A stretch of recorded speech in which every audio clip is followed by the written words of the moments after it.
Glória a Deus, que é bom e cuja misericórdia dura para sempre. Hoje mesmo, nesse momento, nós estamos sendo assistidos, visitados pelo Senhor, cuja misericórdia se faz sentir, se faz provar em todo o tempo.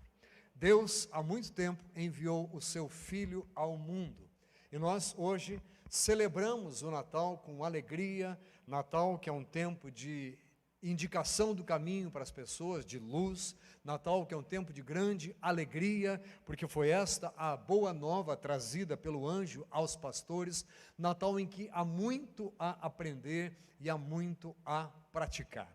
Gostaria que você abrisse a sua Bíblia no Evangelho de Mateus, capítulo 1, para a leitura a partir do versículo 18. Mateus 1, 18, a história contada do nascimento de Jesus sob a ótica do evangelista Mateus. Diz ele aqui: ora, o nascimento de Jesus Cristo foi assim. Estando Maria, sua mãe, desposada com José, sem que tivessem antes coabitado, achou-se grávida pelo Espírito Santo. Mas José, o seu esposo, sendo justo e não a querendo infamar, resolveu deixá-la secretamente. Enquanto ponderava nestas coisas, eis que lhe apareceu em sonho um anjo do Senhor, dizendo: José, filho de Davi, não temas receber Maria, tua mulher, porque o que nela foi gerado é do Espírito Santo. Ela dará à luz um filho e lhe porás o nome de Jesus, porque ele salvará o seu povo dos pecados deles. Ora, tudo isso aconteceu para que se cumprisse o que fora dito pelo Senhor por intermédio do profeta. Eis que a virgem conceberá e dará à luz um filho, e ele será chamado pelo nome de Emanuel, que quer dizer Deus conosco. Despertado José do sono, fez como lhe ordenara o anjo do Senhor e recebeu sua mulher. Contudo, não a conheceu, enquanto ela não deu à luz um filho, a quem pôs o nome de Jesus. Glória a Deus. Entenda-se, não coabitou com ela, não esteve com ela enquanto não nasceu este ser santo que viria do ventre de Maria, mas que não teria sido gerado por relacionamento entre homem e mulher, e sim por obra de Deus. Alguém diz: mas como que Deus faz isso? Ora, se Deus foi capaz de criar o homem do pó da terra, do barro, da lama, não seria Deus capaz, e foi o que ele fez, claramente seria capaz de fazer isso. Ele então no interior de Maria plantou a sua semente, colocou sem que ela percebesse, simplesmente disse depois a ela o que estava acontecendo, preveniu-a, alertou-a, e Deus tem feito sempre assim com todos nós. Ele tem falado daquilo que Ele vai fazer, daquilo que Ele está fazendo, para que a nossa fé cresça e aumente sempre mais. Há algumas nuances, alguns detalhes desta passagem que, assim como José teve que ponderar nas coisas a respeito das quais o anjo lhe falara, nós deveríamos ponderar primeiro também. Primeiramente, em relação à pessoa e à atitude de José, porque sabendo que ela estava grávida, sua esposa, sem que eles tivessem coabitado, não querendo difamar o nome de Maria, porque de acordo com a lei, ela levaria todo o problema nas costas. Ele pensou: vou deixá-la e deixa a história ser falada, fico eu sendo o culpado, fico eu levando a responsabilidade do que tinha acontecido, e ninguém precisa saber de nada disso, eu vou embora. Muitas vezes nós achamos que a solução é somente essa: tenho que tirar o time de campo, preciso me esconder, preciso me retirar, porque não há nada mais a ser feito. Esta é a hora de nós ouvirmos a voz de Deus, de estarmos preparados para Ele falar conosco e estarmos preparados para entender aquilo que Ele vem falar conosco. O anjo falou com José em sonho e disse: não tenha medo disso, receba a sua mulher, porque Deus é quem está por trás disso. Decidimos ou não decidimos, fazemos ou não fazemos, mas em qualquer situação devemos ponderar, analisar e esperar que Deus venha falar conosco. Qualquer situação, qualquer momento que estejamos vivendo, se paira alguma dúvida, principalmente em relação à atitude a ser tomada, devemos ter este bom hábito de esperar pela voz de Deus, porque Ele disse que fala conosco. Devemos esperar, demonstrando assim a nossa fé. E foi o que aconteceu. José foi esperando fazer isso. Claro, planejamos, olha, se Deus não fizer nada, eu vou tomar essa atitude. Ele ouviu a voz do Senhor e decidiu então não fazer aquilo que ele estava planejando fazer, o que seja sair, deixar Maria sozinha. Versículo 21 diz que o anjo diz, ela vai dar à luz. Temos falado, publicamos essa semana na mensagem de Natal para a igreja, os pastores se dirigiram à igreja. Na minha fala, eu estava falando que o Natal é momento de alegria e é momento de luz. É momento de nós sairmos das trevas, de sairmos da falta de orientação, de sairmos da falta de entendimento e entrarmos na caminhada de orientação, de direção, dada diretamente pelo Senhor nosso Deus. E é tempo também de deixarmos a tristeza para trás e permitirmos que a alegria entre. Não porque, como dizem os filmes de Natal, porque o Espírito de Natal muda alguma coisa, mas porque o Espírito de Deus, que foi o mesmo que plantou dentro de Maria, o início da vida de Jesus que viria a nascer, este mesmo Espírito de Deus está plantando sempre a semente da palavra em nós, e a palavra de Deus é a razão, é a fonte, é o motivo daquela alegria que ninguém pode tirar. Glória a Deus. Então falou com ele e ele disse o seguinte, olha, você precisa entender que o nome deste menino vai ser Jesus, porque a palavra Jesus, traduzida por Jesus aqui, significa Salvador, significa Ele vai ser o Salvador, Ele vai salvar o seu povo do quê? Dos pecados deles. Aqui é uma outra tendência nossa, como seres humanos, a acharmos problemas em tudo e diluirmos aquilo que é o problema central, aquilo que deve ser tratado. É muito fácil nós desviarmos a atenção daquilo que é o mais importante. O anjo disse, olha, o problema do povo, José, é que eles têm pecado. Jesus está vindo por causa do pecado. Jesus não está vindo para melhorar a qualidade de vida das pessoas. Ele não está vindo para resolver os problemas financeiros das pessoas. Ele não está vindo para resolver as questões de saúde das pessoas, embora tudo isso ele possa e esteja fazendo, mas ele veio para resolver aquilo que nenhum médico, que nenhum sistema financeiro, que nenhum emprego, que nenhuma mudança de endereço pode fazer. Ele veio para resolver o problema do pecado. O problema da raça humana é o pecado, isso não mudou, embora as pregações modernizadas tendam a falar de autoajuda, que você pode fazer alguma coisa, que você é capaz, que você tem dentro de você capacidade, e quase que aqueles discursos vazios, que não levam a nada, como aquelas mensagens que nós recebemos tantas neste Natal, olha, que aconteça isso, e que venha, mas venha de onde? Qual é a fonte que é indicada para que eu receba isso tudo que você está desejando para mim, no Natal e no ano novo que vem por aí? Olha, que seja um ano de muita prosperidade. Ótimo. Qual é a raiz dessa prosperidade? De onde virá essa mudança? E o anjo disse, olha, a mudança da raça humana vem porque Jesus está vindo ao mundo neste momento.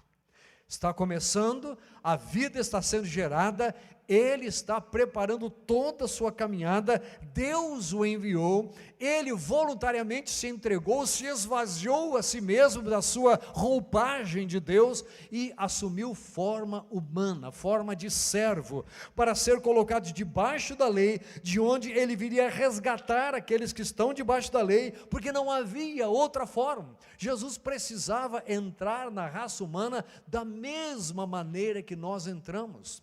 Jesus não foi Deus vivendo na terra, embora ele venha dizer, ele vai ser chamado Emanuel, quer dizer Deus conosco, mas ele não veio como Deus, em forma de Deus, como um espírito, porque a Bíblia diz que Deus é espírito. Ele tomou forma humana, se fez carne e habitou entre nós, como diz João, e vimos a sua glória, glória como do unigênito Filho de Deus. Ele se fez carne e habitou entre nós. Veio para que era seu, mas os seus não o receberam. Mas diz João 1,12, mas a todos quantos o receberam, deu-lhes o poder de serem feitos filhos de Deus. Há possibilidade de sermos transformados em filhos verdadeiros de Deus. Embora na palavra da crendice popular seja dito que todos são filhos de Deus, a verdade é que poucos são aqueles que querem se fazer filhos de Deus. Poucos são aqueles que buscam este caminho de serem transformados verdadeiramente em filhos de Deus e ficam no discurso de, não, todos são filhos de Deus. Faça-se filho de Deus como recebendo aquele que foi enviado. Um preço altíssimo viria a ser pago por este menino, depois de crescido, depois de adulto, mas somente recebendo este pagamento é que nós podemos ser salvos, e é por isso que o nome dele foi Jesus. A palavra de Deus diz que não há nenhum outro nome dado entre os homens pelo qual importa que sejamos salvos. Livro de Atos dos Apóstolos, não há outro nome, nenhum outro nome, só o nome dele e só ele sendo chamado de Jesus e não qualquer outro Jesus, porque ele realmente veio a ser chamado e é o Jesus Salvador de todo aquele que confessa o seu nome de Jesus como o Senhor de sua vida. Graças a Deus. Interessante como Deus faz as coisas. Deus não é assim afoito como nós. Deus não introduziu, jogou lá um homem feito na raça humana, vamos tratar desse negócio, vou colocar aqui, porque não era esta a porta de entrada. A porta de entrada era como um bebê, vivendo as mesmas coisas que nós. Por isso a Bíblia diz na carta aos Hebreus que nós não temos um sumo sacerdote que não possa se compadecer das nossas fraquezas. Antes ele, Jesus, foi tentado à nossa semelhança em todas as coisas, mas a Bíblia acrescenta sem pecar, porque o problema que fez com que Deus enviasse o seu Filho ao mundo, o problema que fez com que ele planejasse isso antes da fundação do planeta Terra, foi o pecado com o qual a raça humana se envolveria. Pecado esse que a gente vê diariamente sendo praticado à nossa volta, espero que não seja na nossa vida, mas enfim, em tudo que ouvimos sendo relatado, vemos o pecado dominando o ser humano. As pessoas continuam sendo escravas do pecado. E Jesus veio de uma forma tão simples resolver essa questão.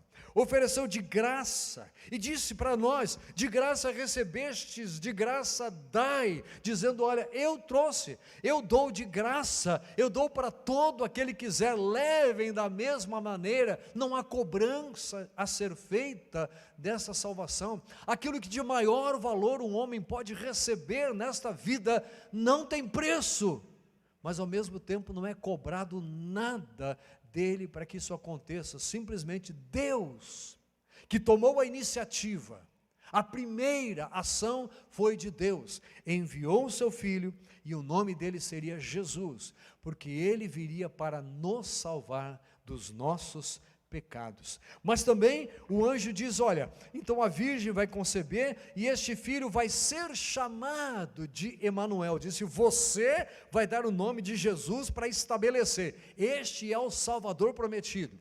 Mas diz: ele será conhecido como Deus conosco, Deus junto de nós, Deus ao lado da raça humana, é o significado da palavra Emanuel, quer dizer Deus conosco, porque até então Deus no seu alto e sublime trono apenas observava os homens. A Bíblia diz que ele vê o bom e o mal, ele faz chover sobre o justo e o injusto. A Bíblia até chega a dizer no Velho Testamento que os olhos dele passam sobre a terra para procurar aquele cujo coração é totalmente dele, para se mostrar forte com esse. Mesmo assim não havia salvação e não havia, em consequência disso, possibilidade de comunhão íntima com Deus. Mas quando a Bíblia diz Ele é Deus conosco, é para dizer, a partir daí, nós vamos poder estar com Deus. Lá no Antigo Testamento, Deus tinha prometido, eu vou colocar dentro do meu povo um coração de carne. Eles vão ser o meu povo e eu serei o Deus deles. Eu vou fazer com que andem nos meus caminhos. Tudo isso só seria possível a partir da vinda do Senhor Jesus, para viver aqui como nós, entregar-se por nós no final da sua caminhada e ressuscitar vitorioso, porque a Bíblia diz que Ele foi entregue por causa das nossas transgressões, mas ressuscitou para a nossa justificação. Não há justo nem sequer um, mas a Bíblia diz que nós fomos justificados, pois, mediante a fé, e por isso nós temos paz com Deus. Romanos capítulo 5, versículo 1 diz isso, justificados mediante a fé, temos paz com Deus, podemos de novo ter paz com Ele, porque este aqui, que Isaías relatara, um dos seus títulos, como sendo o príncipe da paz, veio, porque Ele mesmo disse, eu deixo para vocês a minha paz, não vou lá dou como a dá o mundo, a minha paz vos dou, porque este príncipe da paz se fez carne e habitou entre nós, foi obediente até a morte e morte de cruz, por isso nós hoje podemos celebrar o Natal do Senhor Jesus. Pode dar presente? Pode dar presente. Pode montar árvore? Pode sim colocar árvore com luzinha? Pode, né? O que não pode é ficar adorando o menino Jesus, porque ele não é mais menino. Ele já cresceu, ele já morreu e ressuscitou e está vivo, assentado à direita de Deus Pai, de onde há de vir para julgar vivos e mortos. Ele não é mais aquele menino, não faz sentido aquela mensagem, que o menino Jesus renasça nos nossos corações, ou ele já nasceu, ou nós nascemos de novo, ou não, ou nós o recebemos como Senhor de nossas vidas, e o Senhor não é um menino, é um homem formado, que viveu a nossa semelhança e foi tentado em todas as coisas, como diz Hebreus, mas sem pecar, não caiu em pecado, por isso ele diz, tende bom ânimo, eu venci o mundo, glória a Deus. Este menino, como diziam as profecias, estava destinado para causar escândalo, mas para trazer também salvação, e ele seria chamado de Emanuel, porque as pessoas veriam nele, este verdadeiramente é o caminho que Deus providenciou para estar conosco. Alguém já muito bem traduziu a palavra religião como a tentativa do homem se conectar ou de religar-se a Deus. Tentativa essa que vai ser frustrada em qualquer que seja a religião, por melhor que ela seja. Não há como conectar-se a Deus a não ser através de Jesus. Ele disse lá em João 14, versículo 6, eu sou o caminho, a verdade e a vida, e ninguém vem ao Pai senão por mim. Ou como diz em outra passagem, há um só mediador entre Deus e os homens, Jesus Cristo, homem. Aquele que se fez homem, habitou entre nós, é o que se tornou o nosso elo de ligação, o Emanuel, o Deus conosco. Meu amado, você não precisa mais se dirigir a um Deus distante, um Deus que está lá no seu alto e sublime trono, sem se importar como a terra vai andando. Há uma religião muito forte no nosso país, onde Deus é apresentado, Deus é falado, mas Deus é aquele ser tão alto, tão elevado, tão distante, que não interfere mais do que acontece por aqui, não se interessa pelo que acontece por aqui. Aí as pessoas precisam então se esforçar, e supostamente com o seu sofrimento e com o seu esforço, alcançar da parte de Deus alguma coisa. Não, Ele é Deus conosco. Alguém defendendo a tese de que Ele é Deus, e veio ao mundo e é Deus, argumentou da seguinte forma: ou Ele era louco, ou Ele era mentiroso, ou Ele era Deus. Ou Ele era louco, e teria sido seguido por um bando de pessoas que não sabem o que estão fazendo, e não teriam percebido a sua loucura, o que realmente não faz sentido. Se você olhar a fala de Jesus, se você perceber, estudar as coisas que Ele disse, as coisas que Ele se interessou em que fossem registradas nestes livros que compõem a Bíblia Sagrada, você descobre que este homem não era louco, não. Que ele tinha conteúdo, e nem mesmo essas outras religiões o apresentam como louco. Elas o apresentam como um homem sábio, um homem que tem muito a nos ensinar. Só que exatamente esse homem que tem muito a ensinar, ele diz: eu sou Deus, eu sou Emanuel, que veio para estar com vocês, não há outro caminho de salvação, somente eu. Ora, como é que é isso? Ele só serve para indicar as coisas boas a serem realizadas, e não serve para dizer quem ele é e para o que ele veio. Ou nós aceitamos Jesus na inteireza da sua obra e da afirmação de quem ele é e do que ele veio para fazer, ou nós nos iludimos e ficamos criando definições particulares de quem é Jesus e do que ele falou que a gente pode tirar proveito. Engraçado que as pessoas ouvem por tudo que é dito, dão ouvidos a cada mentira, a balelas, a historinha, como diz, para fazer boi dormir. E quando Jesus é apresentado, não, sobre isso aí nós não queremos ouvir, porque isso é coisa retrógrada. Virá o dia, diz a palavra, em que não só aqueles sábios, chamados de magos na palavra do Oriente, que vieram e se curvaram com os seus presentes, mas todo joelho há de se dobrar, todo joelho há de se curvar, reconhecendo que Ele é Senhor. Ora, confessar Jesus como Senhor é exatamente o que nos leva à salvação. Diz Romanos capítulo 10, versículos 8, 9 e 10, por ali diz assim: se com a tua boca confessares a Jesus como Senhor, e em teu coração creres que Deus o ressuscitou dentre os mortos, serás salvo. Porque com a boca se confessa a respeito da salvação, e com o coração se crê para a justiça. É assim, confessa com a boca e crê com o coração. Glória a Deus. Neste Jesus, o Emanuel, o Deus conosco, o Jesus Salvador. Mas a gente confessa o nome dele como Senhor, dizendo que nos submetemos, e este é o problema da raça humana. Gostariam todos de receber, não quero punição por causa dessas coisas, não, eu quero fazer o que eu bem entendo, e não quero que as consequências venham sobre a minha vida. E curioso que tem muita gente por aí inventando leis exatamente para se safar das consequências de coisas que pretendem fazer ou que já fizeram. Coisas que já fizeram ou que ainda vão fazer. Senão, vamos inventar uma lei aqui que caso me peguem, aí a gente tem como se livrar, basta arrumar um bom advogado, basta às vezes até rolar algum subornozinho, alguma coisa, enfim, querido, a lei de Deus diz: todo homem está condenado, todos pecaram e carecem da glória de Deus, mas há um nome dado entre os homens, Jesus, pelo qual todo ser humano pode ser salvo, se quiser.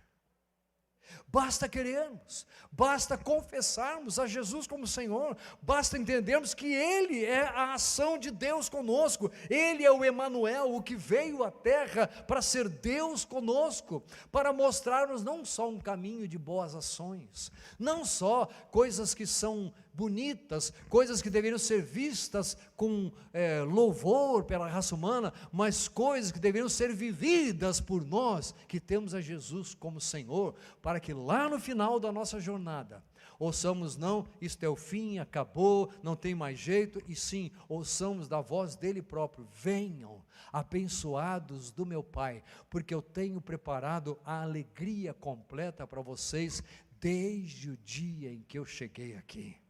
Graças a Deus, é para lá que nós estamos indo, é lá que a nossa alegria se completa, e é aqui que nós vamos decidindo onde nós vamos passar a eternidade. Quando, depois de alguns anos, os magos vieram visitar, porque os magos não chegaram quando Jesus estava no berço, quando ele estava no presépio, e sim quando ele já morava com seus pais na sua cidade. É lá que eles vão visitá-lo, porque desde que eles viram a estrela e caminharam todo, fizeram os planos de viagem e caminharam, enfim, desde aquela época até o dia em que chegaram, passaram-se alguns anos. E aí eles chegam, e Jesus já é um menino, já está lá, vivendo com seus pais, e olha só, capítulo 2, versículo 1. Tendo Jesus nascido em Belém da Judéia, em dias do rei Herodes, eis que vieram uns magos. A palavra magos aqui se refere a todo tipo de ciências que eram exercidas, praticadas, conhecidas, estudadas lá no reino da Babilônia, entre os caldeus notadamente. E uma dessas ciências era a astronomia.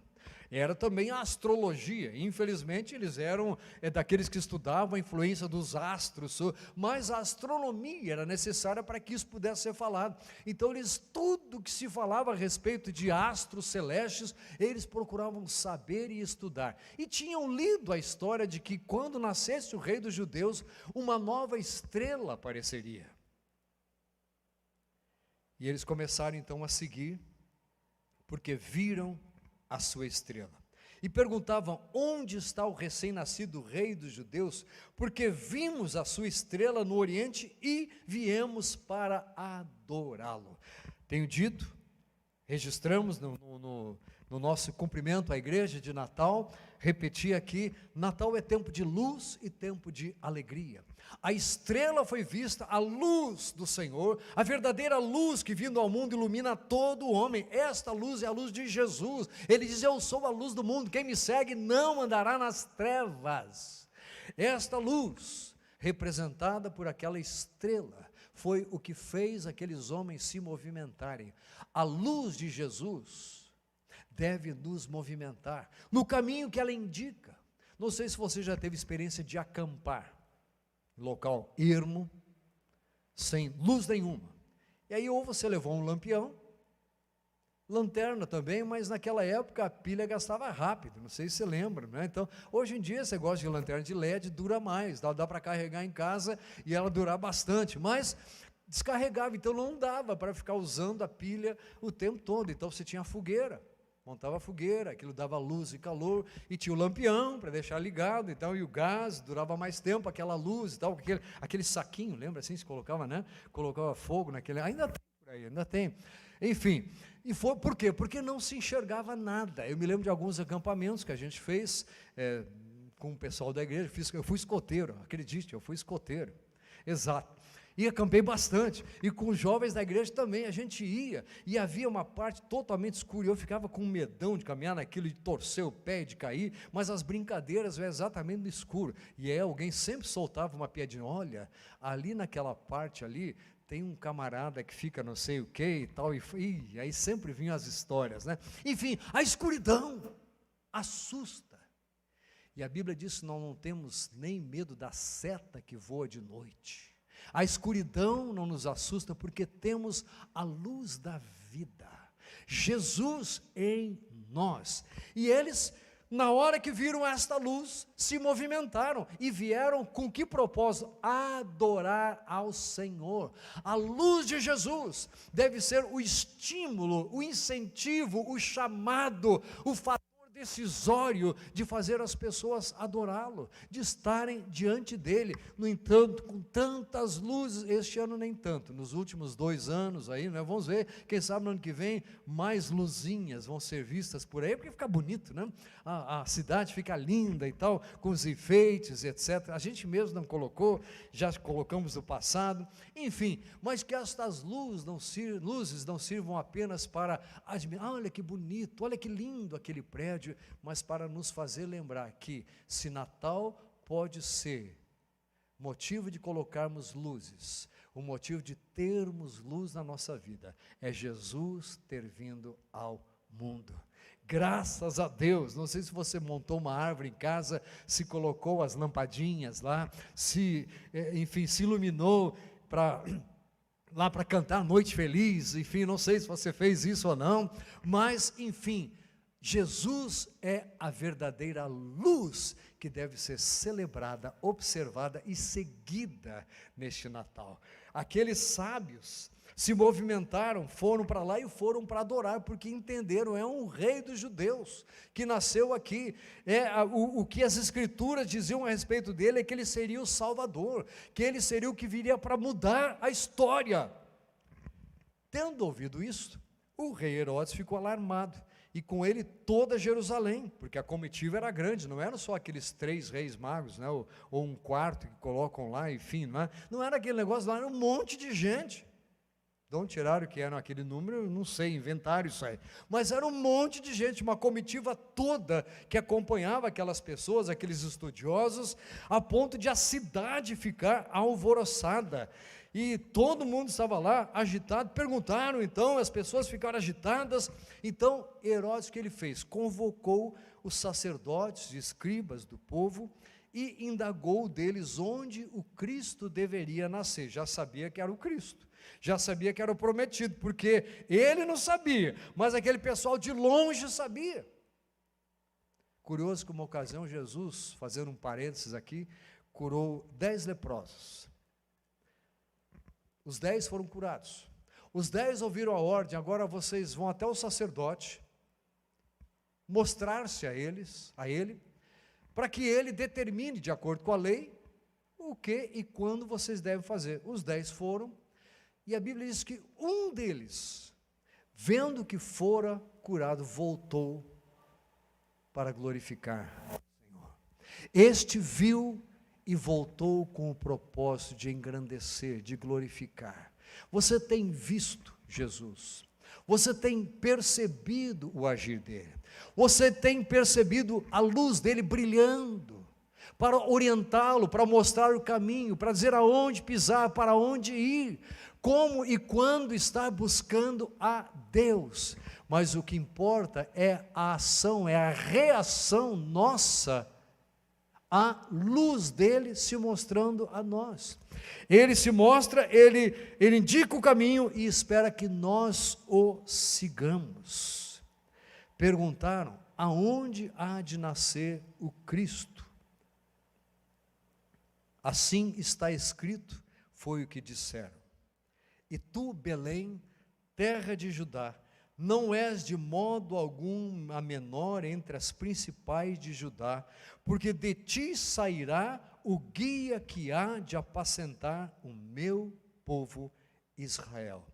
Com isso, Herodes, tendo chamado secretamente aqueles homens, inquiriu deles com precisão quanto ao tempo em que a estrela aparecera. Por isso ele vai mandar matar meninos, e não só bebês, porque ele sabia que, pelo cálculo, nasceu então mais ou menos entre tantos anos, e agora matou todas, mandou matar as crianças que tinham mais ou menos aquela idade.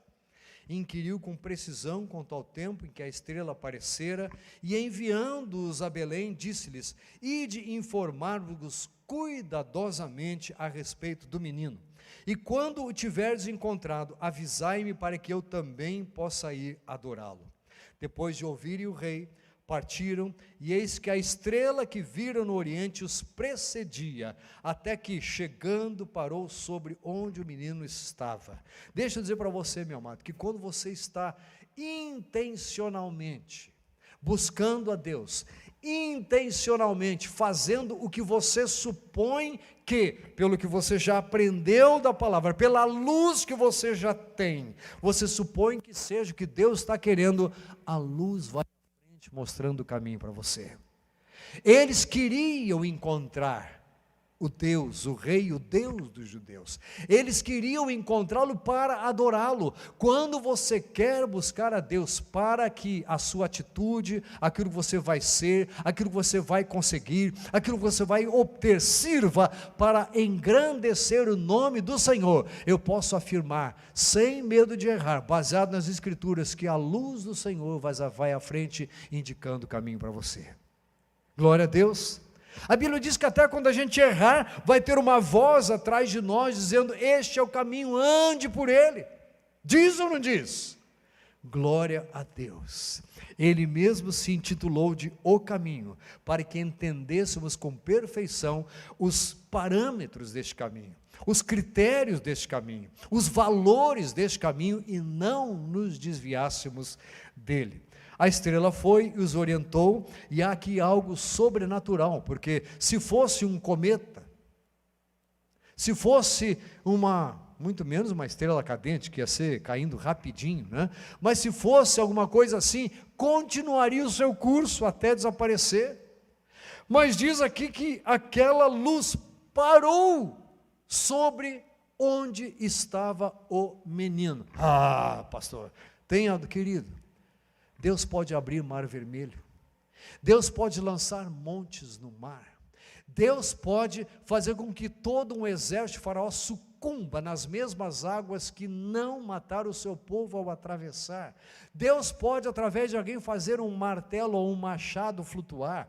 Deus pode transformar águas envenenadas, águas que iriam matar uma pessoa, em águas puras, purificadas, para que nós pudéssemos beber. Deus pode fazer jarras serem cheias de azeite quando não havia nada. Deus pode fazer farinha aparecer enquanto outro sustento não vem. Deus é poderoso para ressuscitar mortos. Deus é poderoso para fazer cegos verem outra vez. Deus é poderoso para fazer surdos ouvirem. É poderoso para fazer o coxo andar. Deus é poderoso para fazer infinitamente mais do que tudo aquilo que nós pedimos ou pensamos, segundo o seu poder que opera em nós. Não há impossíveis para o nosso Deus. Em todas as suas promessas é a afirmação da palavra de Deus, e é o que você e eu devemos crer enquanto seguimos a luz orientadora do próprio Senhor Jesus. Aquela luz parou sobre o lugar onde estava o menino. Não é natural, é sobrenatural, não é coincidência, é obra de Deus, não é coisa da natureza, é coisa de Deus. E vendo eles a estrela, alegraram-se com grande e intenso júbilo. Eu não dizia que era de luz e de alegria, mais uma vez aqui registrado que a luz está ali indicando o caminho, orientando, e a alegria é indizível, a alegria é infinitamente superior à alegria que nós podemos provar, sentir com qualquer conquista que venha deste planeta como fonte, porque a alegria do Senhor ninguém pode tirar. Se alegraram muito, com imenso, com intenso júbilo, entraram na casa, viram o menino com Maria sua mãe, prostrando, viram na casa e não lá na estrebaria, já estava em casa. Então não tenha dúvida, a gente monta, né? O pessoal monta aquele presépiozinho, mas está errado, né? Os magos não estavam lá quando ele nasceu na manjedoura, não, já era na casa dele. Entraram em casa e viram o menino com Maria sua mãe, prostrando-se, o adoraram. Abrindo seus tesouros, entregaram-lhe suas ofertas, ouro, incenso e mirra. Sabe o que a Bíblia diz sobre tesouro? Que aonde estiver o teu tesouro, está o teu coração. Ou, invertendo, o seu coração está naquilo que você mais valoriza na sua vida. Transforme o foco em Jesus. Mude, seja objetivo. Deixe de focar na sua vitória, nas suas conquistas, nas suas realizações, no seu sucesso, na sua riqueza, na sua saúde, porque isso tudo vai passar. Quando um homem é colocado dentro de um caixão, ele não carrega nada, a não ser uma simples muda de roupa para ser colocado ali. Nada nós levamos conosco. Mas o que nós temos de mais precioso é exatamente o que nos leva a vivermos eternamente na presença de Deus. Por quê?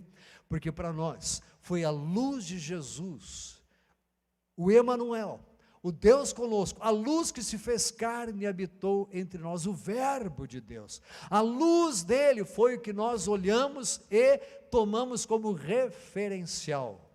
confessamos Jesus como Senhor, e foi a alegria dele que entrou no nosso coração, para que o nosso coração tivesse a escala de valores corrigida, acertada, ele em primeiro lugar, e tudo mais como consequência, ou como coisas que vieram depois, ou como secundárias, mas ele é quem tem o primeiro lugar, o lugar mais importante nas nossas vidas. Graças a Deus, abriram os tesouros, entregaram as suas ofertas, ouro, incenso e mirra. Sabe que a Bíblia diz que a única coisa que você tem para dar para Deus? O seu coração. Filho meu, dá-me o teu coração. Tudo mais pertence a Ele. O coração, Ele deu a você e a mim o privilégio de decidirmos onde esse coração vai ser colocado. E quando Ele diz, filho meu, dá-me o teu coração, Ele diz, coloque nas minhas mãos a condução da sua vida, porque eu sou luz. Coloque nas minhas mãos a fonte de alegria para as suas vidas, porque eu sou a fonte eterna de alegria. Confie em mim e você nunca mais vai se desviar desse caminho, se você for até o fim com essa determinação. Glória a Deus, simples assim. Deram os presentes e, a partir daí, veja só, sendo por divina advertência prevenidos em sonho para não voltarem à presença de Herodes, regressaram por outro caminho à sua terra. Como já ouvimos pregações do passado, ninguém que teve um encontro com Jesus trilha o mesmo caminho que vinha trilhando. Ninguém, depois de se encontrar com o Senhor, depois de ver esta luz, depois de permitir que Ele entre e transforme a sua vida, ninguém mais sequer quer trilhar novamente aquele caminho. Podemos até ser tentados em uma coisa ou outra, mas não queremos mais trilhar o caminho que não tinha direção, o caminho que nós não sabíamos aonde íamos pisar. Não é assim que a Bíblia diz, a vereda do justo é como a luz da aurora que brilha mais e mais. Mas como é que é a do perverso? É como a escuridão, nem sabem eles onde tropeçam. Você não está mais sujeito à escuridão e nem à escravidão dela. Você tem a luz à sua disposição e pode andar de acordo com a orientação, a direção dada por esta luz. Graças a Deus, não voltaram pelo mesmo caminho, retornaram por outro caminho, simbolizando o que acontece conosco, quando chegamos, abrimos o nosso tesouro, entregamos para o Senhor Jesus, não mais voltamos pelo mesmo caminho. A minha pergunta para você nesta noite é, qual é o caminho que você tem trilhado? Onde ele vai dar? Há caminhos que para o homem parecem direitos, diz a palavra, mas ao final dão em caminhos de morte. Mas há um caminho que leva com toda a segurança a uma eternidade de vida na presença de Deus. Glória a Deus. Neste Natal, não quero desejar que você tenha muita luz, sem dizer a fonte. Não quero dizer que você tenha muita alegria, sem dizer a fonte. Se alegre com a sua família. Eu quero desejar do fundo do coração que Jesus seja e nunca mais deixe de ser a luz da sua vida e da sua casa, de todo o seu lar. Que nunca mais você deixe de viver a alegria da presença do Senhor na sua vida. Gostaria que você se colocasse de pé nesse momento para orarmos. Você que está em casa, se colocasse em atitude de oração. Que deixasse de fazer aquilo que você estava fazendo, distraindo-se, e que nesse momento se concentrasse naquele que veio para que nós tivéssemos a luz.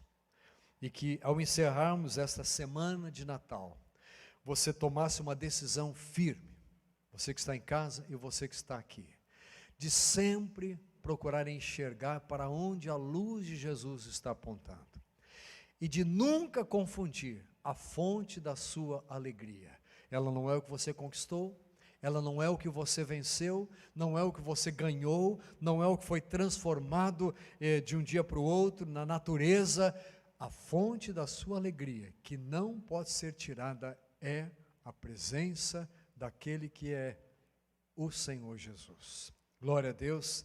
Querendo chegar à frente para louvar ao Senhor como aqueles homens, os chamados magos, foram à presença dele e abriram seu tesouro. Quero convidar você a chegar aqui e fazer esta oração de fechamento da semana de Natal. Para dizer, Senhor, se o meu tesouro é o meu coração, ou se o meu coração está naquilo que tem valor, eu quero colocar o meu coração inteiramente nas tuas mãos.